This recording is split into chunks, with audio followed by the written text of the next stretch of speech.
So I, 40 male, have been married to my wife, 38, for 4 months, and we have lived together for almost a year. I also have a son, 15, with my ex-girlfriend, 41. My wife wants to be child-free, and I respect that. But my son is very important to me, and she has known this since we started dating. My ex had him during school time because of schooling, and I would have him on holidays. Due to work-related stuff, my ex has moved closer to me, and now our son goes to school here as well. Now, my son played hockey at his old school. Because of travel, I could never attend any games, but his mother FaceTimed me to see some of his more significant games. His new school also has a hockey team, and he got on. Well, a few days ago was his first training match. Nothing big, but I wanted to go. It would be the first match I would have seen in person, and I didn't care if it was just a training match. I didn't know this, but that day was also the anniversary of my and my wife's first date. We have never celebrated before, but she told me she had a surprise before my son's match. About an hour before, she drove me to a super fancy restaurant and told me she had made reservations and such. Now, this kind of place would take way longer than an hour for us to get our food, eat, and get back to my son's match. And I told her she could change the reservation for after the match. She got mad, saying she couldn't and that the match was just a practice one and wasn't that important. I told her that it was important for me to be there for my son, regardless of how significant that match was. After a bit more arguing in the car, I got out and called a taxi. I went to my son's game and he looked so happy to see me there. And honestly, watching him play in person was way better than over the phone. I gave him a big hug after the game, and my ex got a picture of it and posted it, saying in the caption how this was the first match I've seen in person.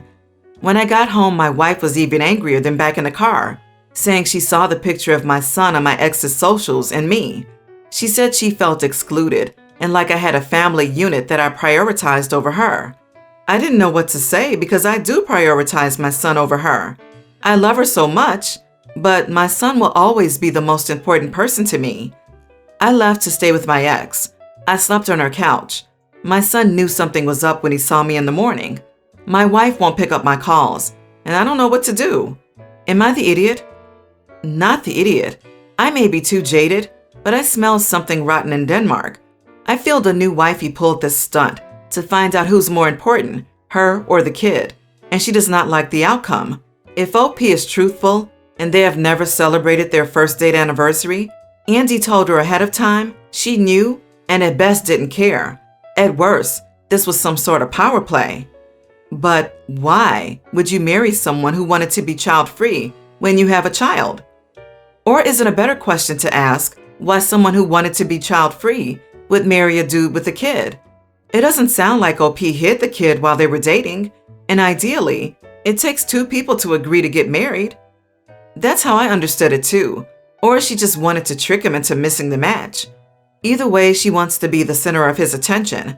She shouldn't have married someone with a child. For the people asking why he married a child-free person, I wouldn't blame him for thinking she just doesn't want to take care of children. Not that she also doesn't want him to love and care for his child. You are the idiot for leaving to stay with your ex. I was with you up until that point, but that's a weird move. I really think it was cruel of you to go stay at your ex's house when your wife had just told you she felt excluded from your family. You and your wife need to communicate better. Make a calendar that you share and put things on it. That's how you avoid schedule conflicts. I wonder if her problem is with the son, or if she's one of those jealous wives who doesn't want the husband interacting with his ex at all. As OP stated, she knew about his son the entire time. The way I read it seems like it's just becoming a problem now. Of course, that's also correlated with the fact that OP's ex has moved close by, possibly putting his wife in defense mode. Either way, OP's wife is still the idiot. Yesterday, I got a message from a woman who said she slept with my husband, 25, on his business trip. She showed me pics of their conversation and pics of them together. My life has been completely turned upside down since. I could never have imagined he would cheat on me.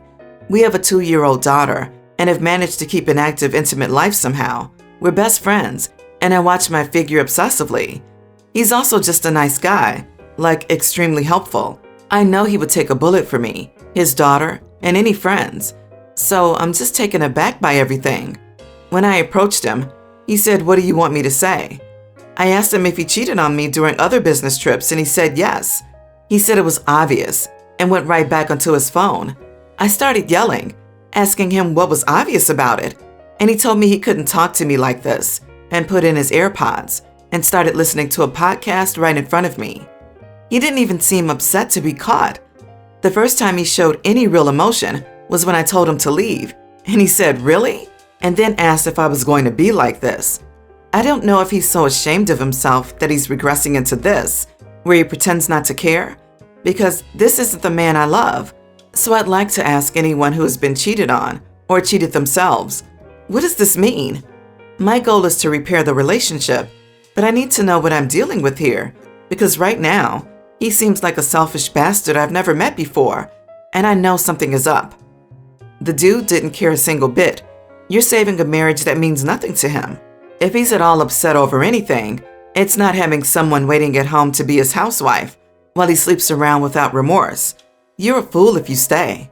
Please protect yourself legally and leave him as soon as possible. When I got to the part where he said he couldn't talk to her like this and put his earbuds back in, all I'm going to say is that OP was a heck of a lot nicer than many people I know, or I would have been in that situation. If ever there was an appropriate use of the phrase, the audacity, this is it. OP, get out, please. Protect yourself and your child. This man has no respect for you. And the fact that he so casually disregards your feelings to this extent makes me angry for you. Even his affair partner cares more about your feelings than he does. At least she told you the truth. This man sucks, and I'm sorry for what you're going through, but you 100% deserve better. Sorry, but I laughed when I read that he would take a bullet for you and your daughter. Seriously? Because he has no problem shooting you through the heart multiple times, and he has no intention of stopping. This man has real problems, bad psychological problems. He has no empathy and feels no guilt for what he has done. It pleased him to cheat, so he did, and you should be all good with it because it was obvious. It would be best if you stopped discussing this with him. Don't mention it again, but do the obvious for yourself and your child and find a pit bull of a lawyer because you need someone who can protect you. Buckle up and harden your heart. OP, he didn't think you'd ask him to leave. He thought he had you so hooked and trapped that he could do anything to hurt you and you'd be okay with it. Let that sink in. He's a horrible person. Get him out of your life and take him to the cleaners and make sure he pays for the divorce. I, nearly adult female, have an older sister, Beth, 23. 2 years ago, Beth gave birth to a baby boy, Leo. She suffered intense postpartum depression to the extent where her boyfriend, Leo's father, kicked her out with the baby for some reason, and she came to live with us. I can't go into details, but her depression was severe. It made life a living nightmare for me to come home from school and deal with my extremely depressed sister and a newborn baby. At the time, Beth literally couldn't stand to even look at Leo, and my parents were busy at work, so I was put in a difficult position of doing most of the care for baby Leo, even though I had zero experience with babies. My depressed sister wouldn't lift a finger to help. I would describe that year as the worst of my life. I feel like my sister's postpartum depression was rubbing off on me because I felt sad every day. Beth was in therapy during that year, and she did eventually get better and gradually started wanting to be more involved with Leo. Her boyfriend finally took her and Leo back. I wasn't happy about this, but it's her decision. And she started being a good mom to Leo. I was relieved, honestly, and so were my parents. It was like a huge weight lifted from my shoulders, and every day I came home from school, I could come home to a happy environment instead of a sad, toxic one.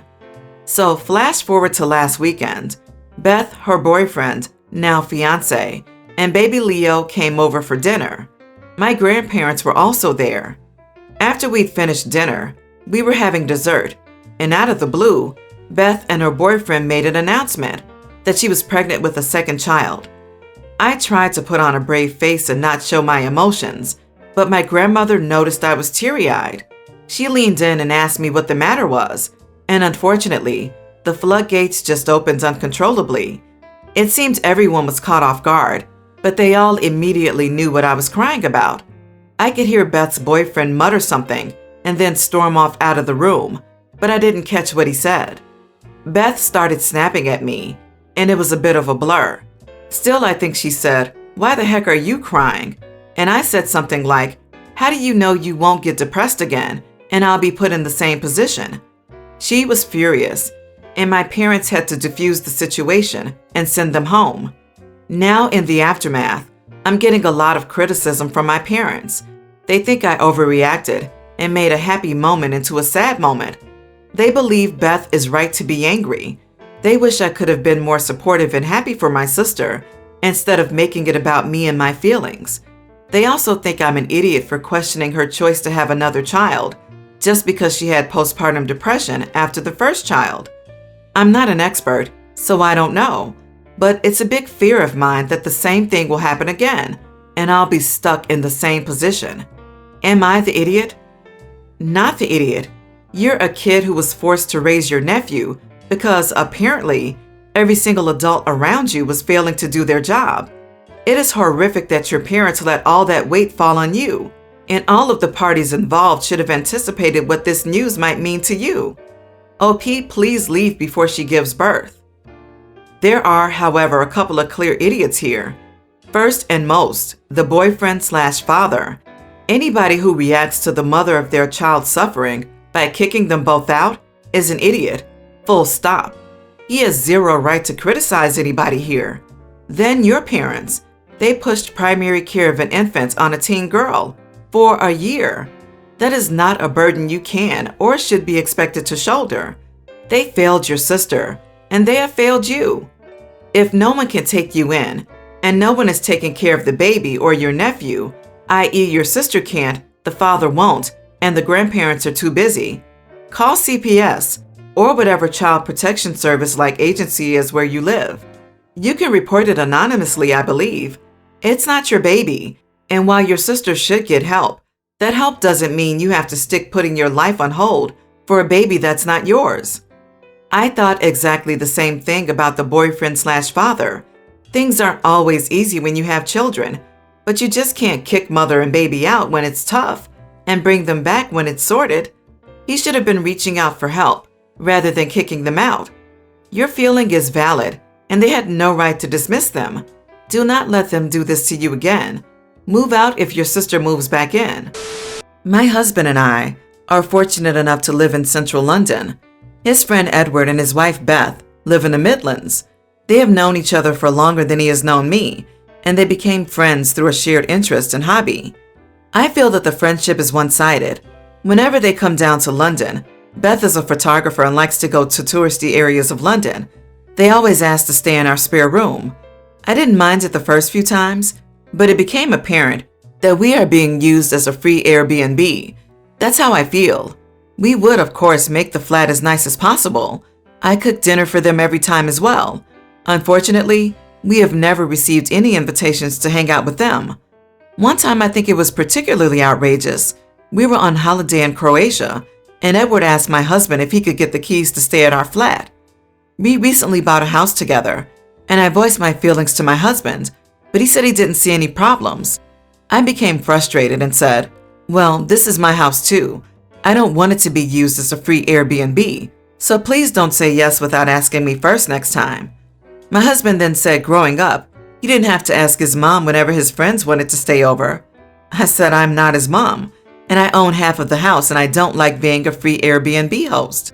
I also brought up the hilarity of that one time Edward asked to stay in our flat without us being there. My husband said I was overreacting. Am I the idiot? Not the idiot. The visits probably don't bother your husband because he's not the one doing the actual work of hosting, cooking, cleaning, making arrangements. If your husband allows his friends to visit again, do none of the hosting responsibilities. Don't prepare the room, make dinner, visit with his guests, or even make arrangements to let them in your home if your husband is working. They are your husband's guest, and he can do the work. Heck, I would even go so far as to start using the guest room to store my husband's unneeded belongings, out-of-season clothes, sports gear, etc. I agree. I think it was nice of you to be so hospitable, but maybe the time has come for you to do less. Leave the room to get dusty. peanut butter and jelly sandwiches for dinner every single time they come. Also, I wouldn't be so subtle, since they don't bring a little gift or offer you a meal. Inform them that you would like to be taken out, or inform them that you shall not be cooking, and then give them a link to delivery places. You are not the idiot, OP. It doesn't matter if you like them, you just don't want to host them all the time. Not the idiot. Time to start putting those boundaries down. They're using you as free accommodation and nothing more. Central London prices are high, and they see you as an easy option to save money. It has nothing to do with any friendship they may have with your husband. Hubby has friendship blinders on. I would plan a trip to the Midlands and ask them to stay at their place and see what they say. I'm petty, so if they said yes, I would go and stay there just to make them angry. If they said no, well, that's just ammo in your fight with hubby for consideration of your home. I, 29 female, work as a waitress at a restaurant with a point system. It's 1 point if you are late, 3 points to call off with notice, and 5 points for calling off within 4 hours of your shift. This is fine as I have no points this year and have only called off once since 2018. I'm the type that covers shifts, stays late, and generally just goes to do my job. Last week I ended up calling off and was out for a week due to being hospitalized in the ICU with a horrible infection. I let my boss know at 2 a.m. that I was being sent out by helicopter and kept her informed of everything going on. Today was my first day back.